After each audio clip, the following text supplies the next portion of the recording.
আগুনে পুড়ে মারা গেলে শাহাদাতের মর্যাদা লাভ করবেন। নবী করিম সাল্লাল্লাহু আলাইহি ওয়াসাল্লাম বিভিন্ন হাদিসে শাহাদাতের মর্যাদা লাভ করবে এরকম ব্যক্তিদের প্রকার উল্লেখ করা আছে। কোনো কোনো হাদিসে আসছে যে শাহিদ ও খামসুন, 5 ব্যক্তি শাহাদাতের মর্যাদা লাভ করবে। এর ভিতরে নবী করিম সাল্লাল্লাহু আলাইহি ওয়াসাল্লাম বলেছেন যিনি আগুনে পুড়ে মারা যান তার কথা।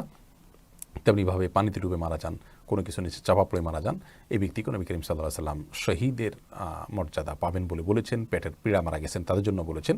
আবু দাউদের একটা হাদিসে আসছে ওয়াসাহিবুল হারিকি শহীদ, যে ব্যক্তি আগুনে পুড়ে মারা গেলেন তিনি শহীদ হবেন, অর্থাৎ শহীদের মর্যাদা পাবেন। তবে এই শহীদ আল্লাহর রাস্তায় নিজের জীবন বিলিয়ে যিনি শহীদ হয়েছেন আল্লাহর দ্বীনকে বুলন্দ করবার জন্য, তার সমপর্যায়ের শহীদ হবেন না। তিনি হবেন শহীদে হাকিকি বা প্রকৃত অর্থে এবং সার্বিক বিচারে শহীদ। আর এভাবে যারা মৃত্যুবরণ করেন তারা হলেন হুকমান শহীদ, অর্থাৎ বিধানগতভাবে তাদেরকে শহীদ বলা হবে।